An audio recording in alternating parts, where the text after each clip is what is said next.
जन साधारण ये बोलते हैं कि हमारा तो साधारण सा जिंदगी है, क्या जरूरत है, हम साधारणतः जिएंगे।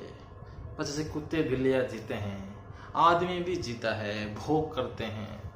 जानवर हो, आदमी हो, देवताएं हैं, ये सब भोग ही करते हैं बस। तो क्या जरूरत है इतना असाधारण बनने का, भक्ति करने का। ये सब बहुत ही बेकार चीज है। हमको ऐसा जीवन नहीं चाहिए।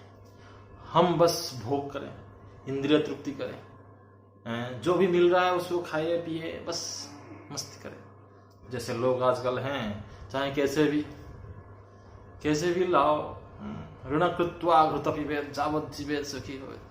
तो कैसे भी ऋण कृत्वा घृत पिबेत जावत जीवेत सुखी जीवेत भस्मीभूतस्य देहस्य कुतः पुनरागमनम् भवेत्।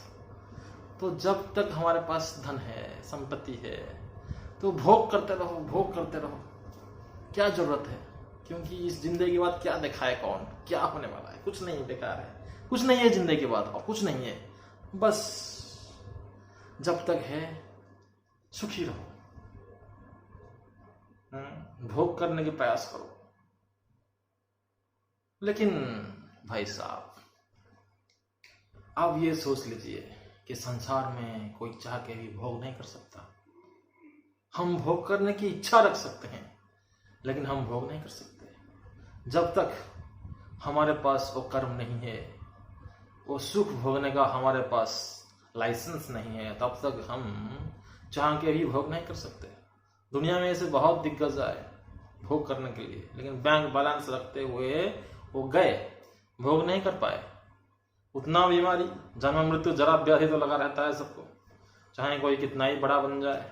आदि दैविक, आदि भौतिक, आध्यात्मिक क्लेश लगा रहता है।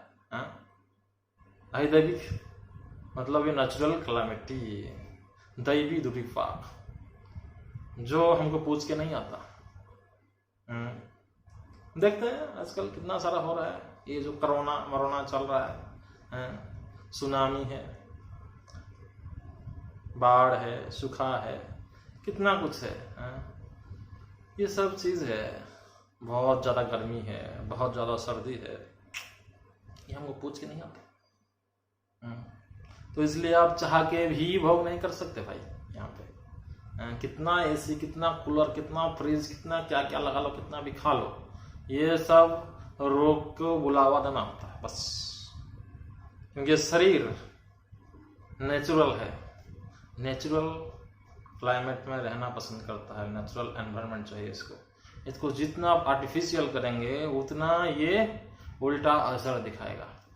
हम ये शरीर और ये प्रकृति को आर्टिफिशियल करना चाह रहे हैं, बार बार artificial environment, artificial gadgets, artificial जितना भी है सब नेचुरल हम कुछ चाहते नहीं है। दुनिया में नेचुरल चीज हम कुछ नहीं चाहते, बस आर्टिफिशियल। तो इसका रिएक्शन हमको अभी मिल रहा है। तो इसलिए इस रिएक्शन से बचने के लिए हमको भी नेचुरल जीवन में आना पड़ेगा। और सबसे बड़ा नेचुरल जीवन क्या है? जो हमारे सनातन वैदिक संस्कृति में लिखा गया है। तो वैदिक संस्कृति जो हमारे पूर्वजों में ये पालन किए थे और अपने जीवन को सुकून शांति से जी रहे थे। आजकल हम जितना प्रोग्रेस कर रहे हैं, सो कॉल्ड साइंटिफिक प्रोग्रेस, ये सब बेकार है। ये सब हमको सो कॉल्ड एडवांसमेंट हो रहा है। किस में एडवांसमेंट हो रहा है? सिर्फ कष्ट भोगने में, सिर्फ अलग अलग प्रॉब्लम्स खड़े करने में, और हम एडवांसिंग टुवर्ड्स हेल्प, नरक की तरफ हम एडवांस कर रहे हैं। तो इसलिए जितना जल्दी चाहें, अगर आपको असली में भोग करना चाहते हैं हम, नते विदु स्वार्थ गति ही विष्णु, अगर हम असली में भोग करना चाहते हैं तो ये प्रहलाद महाराज बोल रहे हैं श्रीमद् भागवत महापुराण में। महाजन श्री प्रहलाद महाराज क्या बोल रहे हैं कि नते विदु स्वार्थ गति ही विष्णु। असली भोग, असली स्वार्थ क्या है, ये मूर्खों को पता ही नहीं है। ये मूर्ख सोच रहे हैं असली स्वार्थ चाहिए, लेकिन असली स्वार्थ क्या है? विष्णु है। भगवान के भक्ति, भगवान के शरणागति, भगवान को प्राप्त करना है, यही असली स्वार्थ है। अतः विदु स्वार्थ गति ही विष्णु दुराशया बहिरर्थ माने ना। लेकिन ये मूर्ख क्या करते रहते हैं? भागते रहते हैं, अलग अलग दिशाओं में भागते रहते हैं, बहिरर्थ माने ना। बाहर जितना भी दिख रहा है रास्ता, क्या क्या अर्थ है, ये चाहते हैं वो चाहते हैं, ये बहुत सारा इनका अर्थ है, अर्थ प्रवृत्ति। तो अर्थ प्रवृत्ति असली में क्या है? भगवान को प्राप्त करना, यही असली स्व अर्थ है। लेकिन हम भौतिक अर्थ प्राप्त करने के पीछे पड़े रहते हैं। बहुत सारे अर्थ हैं हमारे पास, ये अर्थ वो अर्थ, ये लक्ष्य है, सब अलग अलग लक्ष्य है। लेकिन ये प्राप्त करके भी हम बस सुख को बढ़ावा नहीं दे सकते, हम दुख को ही बढ़ावा देंगे। दुख ही बढ़ता रहेगा हमारा। इसलिए हम जल्दी समझ जाए, संसार आसार सुख दुखालय, जहाँ के भी आप भोग नहीं कर सकते। जेल जाएंगे और सोचेंगे कि हम यहाँ पे बहुत आनंदमय जीवन कटाएंगे, ये असंभव है। जेल में गए हैं तो वहाँ पे दागी जैसा रहना पड़ेगा, एज ए क्रिमिनल। ऐसा नहीं कि हम वहाँ पे पूरा ऐश से जिंदगी जिएंगे, एंजॉइंग, वी आर एंजॉइंग। तो दैट इज हेलुसिनेशन। तो ये फंटासम वगैरह बना रहे हैं हम कि हम यहाँ पे बहुत खुश हैं, हम असली में दुखी है। ये सोचने वाली बात है, दर्शन करना पड़ेगा इसको, आप रियलाइज इट।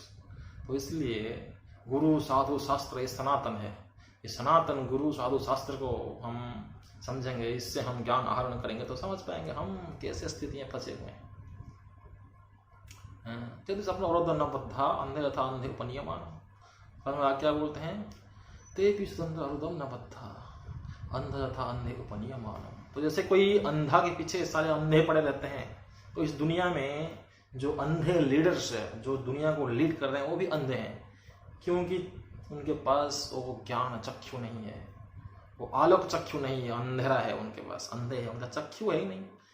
इसे देखने के लिए संसार कैसा है बताइए?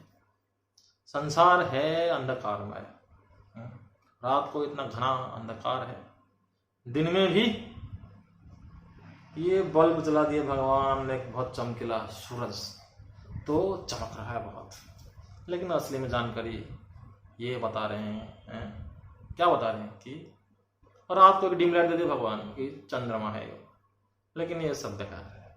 Naturally this world is full of darkness, ignorance. इसलिए ये अंधकार में जगत से ऊपर जाना पड़ेगा हमको, तमसमा ज्योतिर्गमय, ज्योतिर्मय जगत की तरफ जाना पड़ेगा हमको, ये तम घोर तम से। ये दुनिया का चक्षु है, वो क्या है? सकल ग्रहानम, जग चक्षु सविता सकल ग्रहानम, ये सविता जो सूर्य है, ये समस्त ग्रह नक्षत्रों जितना भी जीव जंतु है, इन सबका चक्षु है। हमारा चक्षु होते हुए भी हम अंधे हैं, सूर्य के बिना, चंद्र के बिना, अंधकार में है। तो इसलिए जल्दी हम ये समझ जाए कि हम चाह के भी कुछ नहीं कर सकते संसार में भगवान के बिना। ये जो भगवान की प्रकृति, किसका प्रकृति है? ये भगवत प्रकृति है। ये प्रकृति के बिना, ये नेचर किसका है? गॉड्स नेचर, कृष्णस नेचर, हमारा नेचर नहीं है, हमारा प्रकृति नहीं है। ये हमारा प्रकृति है, देखो गंदा प्रकृति है हमारा, काम क्रोध लोभ मद मोह माश्चर्य, हमारा गंदा प्रकृति है।